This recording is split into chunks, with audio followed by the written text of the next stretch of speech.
Okay, so people, just back from the Super Mario Galaxy movie. Yes. Ah, dear, oh dear.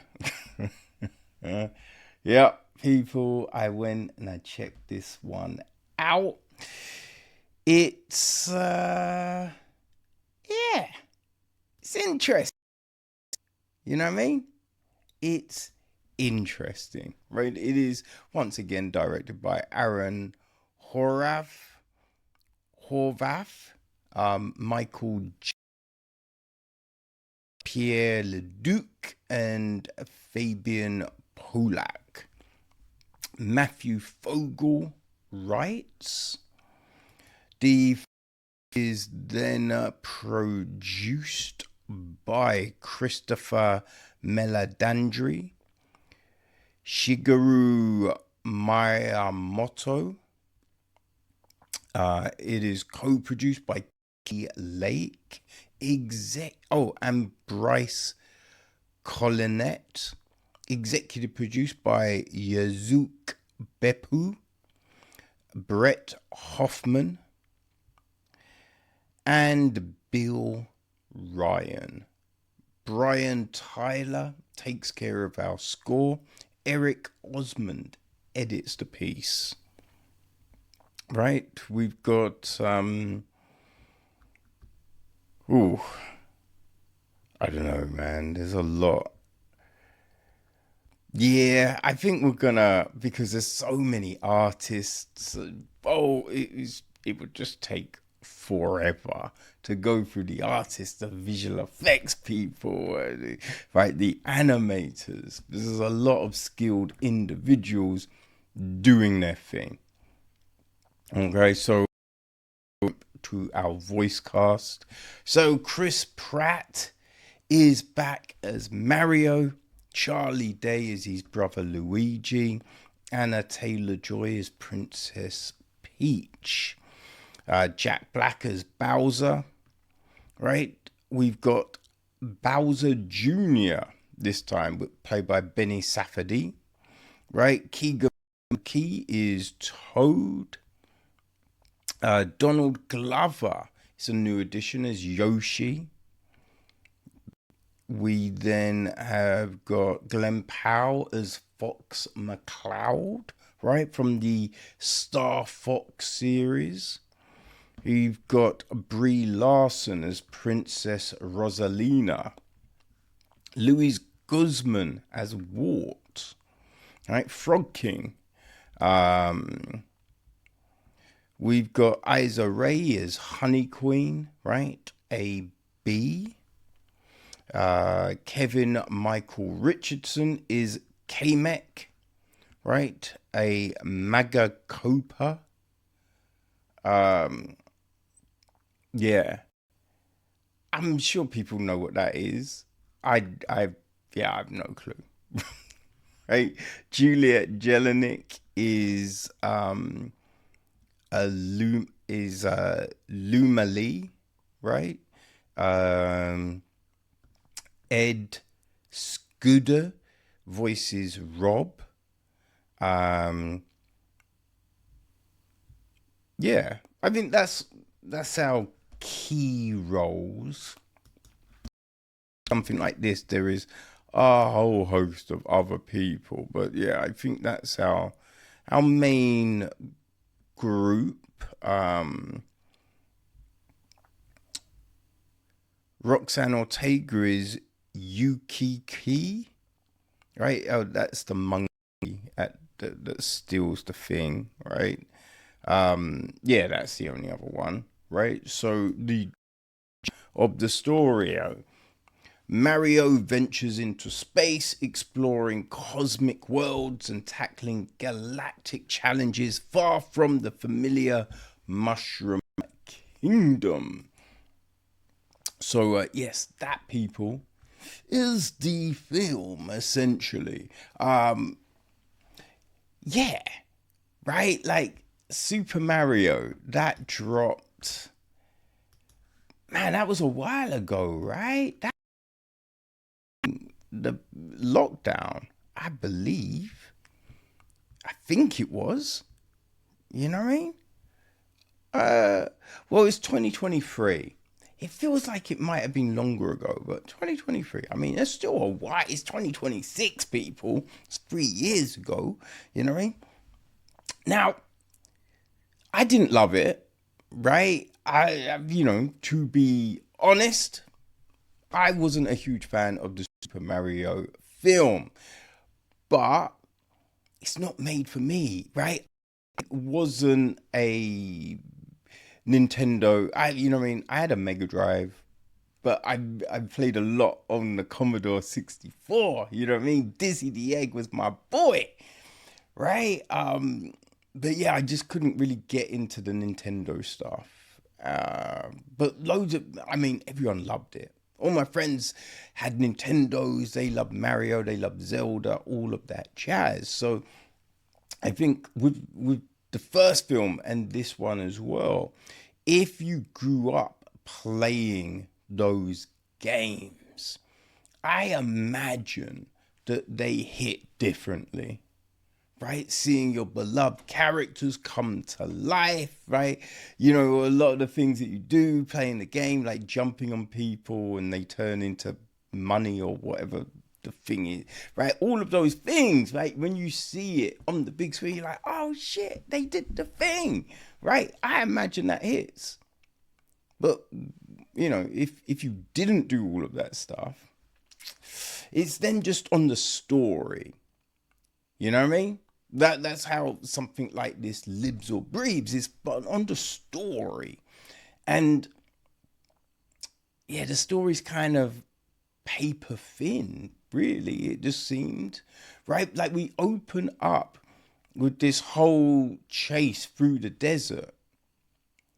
And I was scratching my head like, why? Right? Like, what is this here for? You know what I mean? That was the big thing. Because it didn't really do anything. Like, that scene did nothing. It was long. It was real long, right? I'm kind of like, why is this scene so long? It didn't need to be that long, right? If you want to have them chasing through fine, a little second, then we're on to the next thing. But you're just like, huh? Because they're talking to the people. There's this disturbance. They find Yoshi.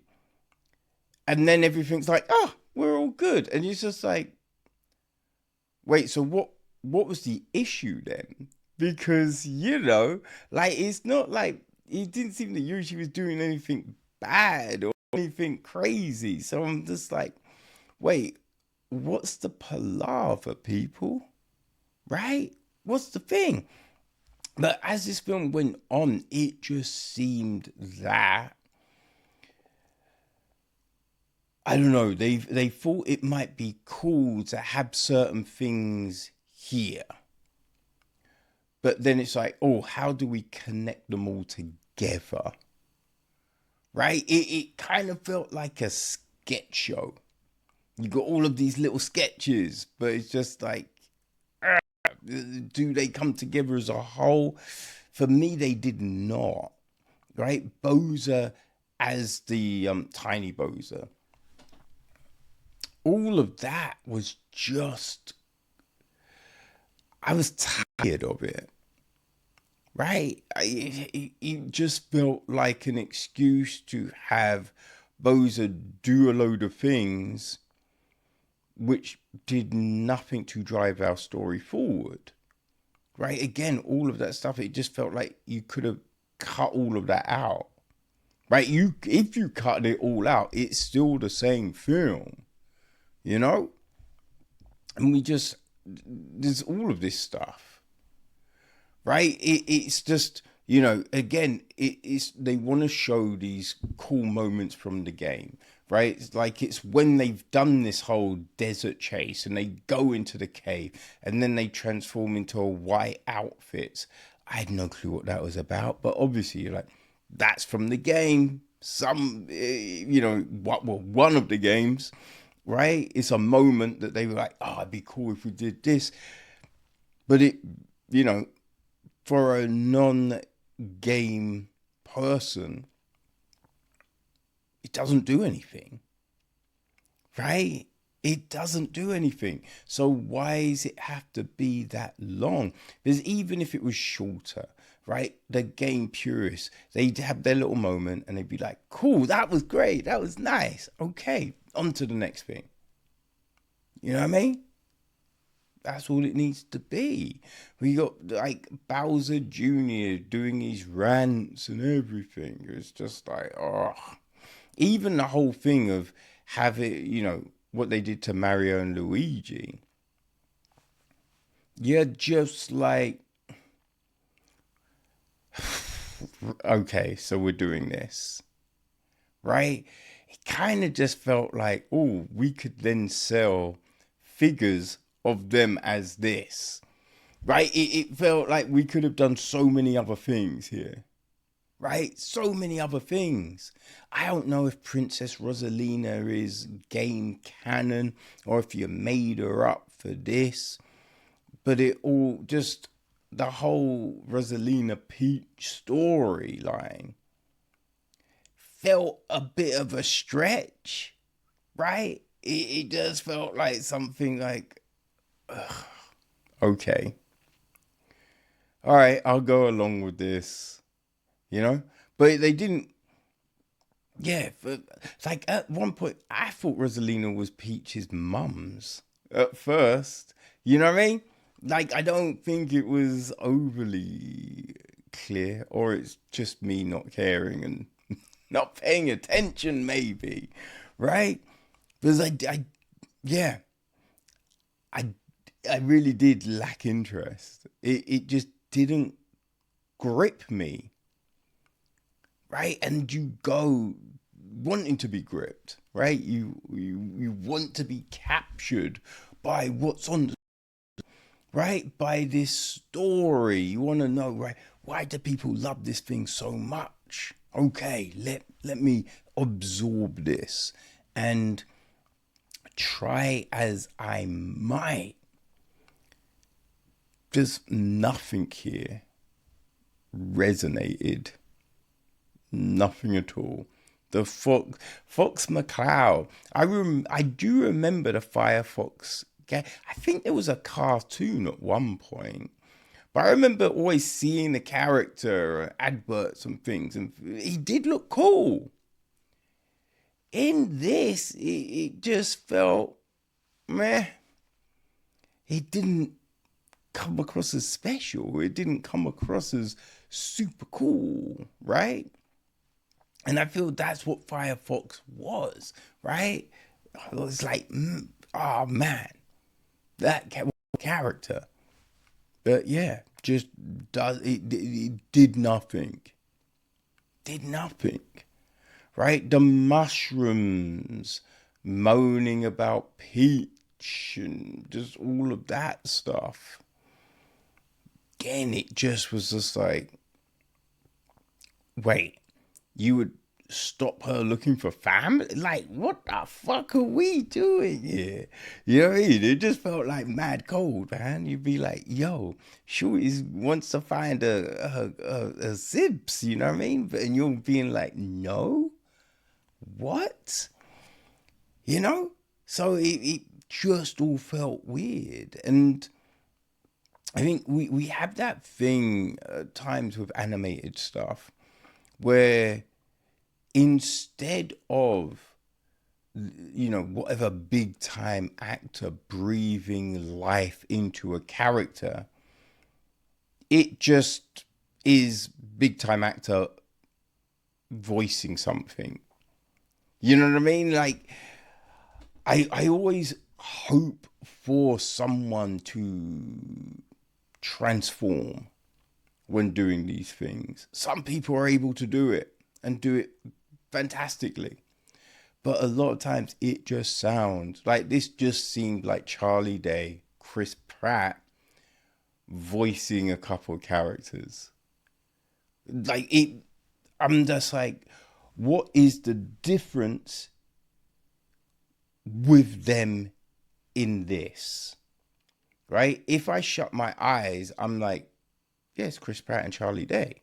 It's not like, where's Mario and Luigi? Right? Who the fuck is playing these guys? This is great. It's not that. I don't know, to me anyway. But again, maybe if you played the games, maybe it hits differently. I imagine it does, you know? So, these are my thoughts as a lay person. You know what I mean? But I imagine if you want to know about the film from someone that loved the games, they're going to tell you something different. So, hey, if you don't know the games, then maybe you have this experience, right? So I think that's how you approach this, right? And also, did you love the first film? If you loved the first film, then gravy, man, go enjoy the second. But yeah, as a lay person, I just could not connect, man. I could not connect. But yeah, other people have. It sounded like everyone in the screening I was at enjoyed it. You know what I mean? So yeah, there you go, people. The Super Mario Galaxy movie, which, who thought of this fucking title? The title is ridiculous. Come with something better, people. Come on, man. Stop being lazy. But yeah, the Super Mario Galaxy movie. Just my thoughts, baby. Just my thoughts.